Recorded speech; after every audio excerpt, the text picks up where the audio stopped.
අපි හැමෝම නිරෝගීව ඉන්න කියලා හිතලා දිනපතාම පළතුරු කන්න පුරුදු වෙලා ඉන්නවා. හැබැයි මේ පළතුරු පිටුපස ඔයා කවදාවත් නොහිතපු පුදුම හිතෙන විද්‍යාත්මක සහ ඓතිහාසික රහස් තියෙනවා කියලා ඔයා දන්නවද? ඔන්න අද අපි මේ වීඩියෝ එකෙන් බලන්න යන්නේ පළතුරු ලෝකය ගැන. ඔයා මීට කලින් කවදාවත් අහලා නැති ඔයා පුදුම කරවන කරුණු 5ක් ගැන. වීඩියෝ එක ඉවර වෙනකම්ම බලන්න. මොකද අන්තිම කරුණ ඔයා නිකමටවත් හිතපු නැති එකක් වේවි. පළවෙනි කරුණ තමයි මගේ යාළුවනේ අපි හැමෝම ආසාවෙන් කන ස්ට්‍රෝබෙරි. නමින් බෙරි කෑල්ලක් තිබුණට උද්භිද විද්‍යාත්මකව ස්ට්‍රෝබෙරි කියන්නේ ඇත්තටම බෙරි වර්ගයක් නෙවෙයි. මොකද බෙරි වර්ගයක නම් බීජ තියෙන්න ඕන ඇතුළත. හැබැයි ස්ට්‍රෝබෙරි වල බීජ තියෙන්නේ පිටත. හැබැයි වඩාත් පුදුම හිතෙන කරුණ තමයි අපි එදිනෙදා කන කෙසෙල් ගෙඩි විද්‍යාත්මකව සැබෑ බීජ සහිත බෙරි කුලයට අයත් පළතුරක් කිව්වොත් ඔබ පිළිගන්නවද? දෙවෙනි කරුණ තමයි ඇපල් ගැන. ඔයා කවදා හරි ඇපල් ගෙඩියක් වතුර බඳුනකට දාලා බලලා තියෙනවද?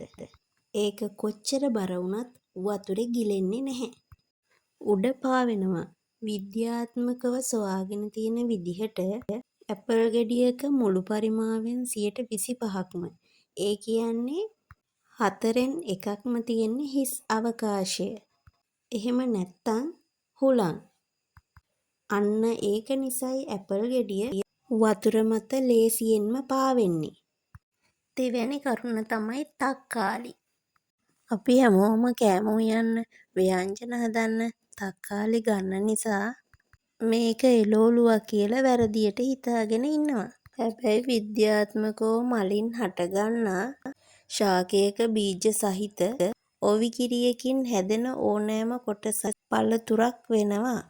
ඒ අනුව තක්කාලි කියන්නේ 100%ක්ම එළවලුවක් නෙවෙයි. රසම රසවත් පළතුරක්.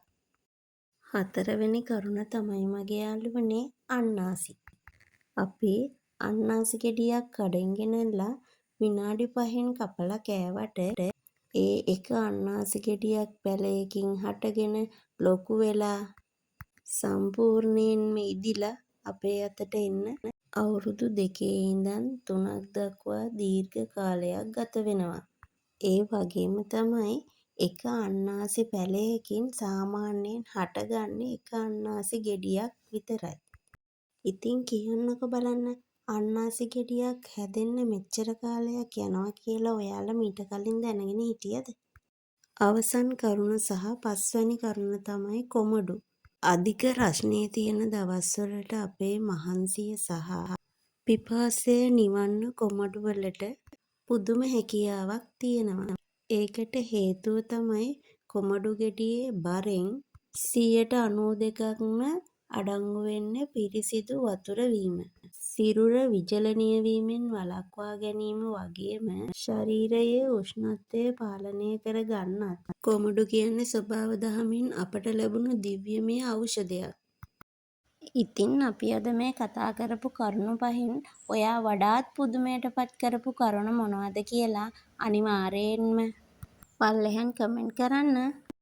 වීඩියෝ එකට ලයික් එකක් දාලා ඔයාගේ යාළුවන්ටත් බලන්න ෂෙයා කරන්න. මේ වගේ තවත් රසවත් සහ දැනුම දෙන වීඩියෝ තවත් එක දිගටම බලන්න. අපේ channel එක subscribe කරලා තියාගන්න. ඉක්මනින් තවත් වීඩියෝ එකකින් හමු වෙමු.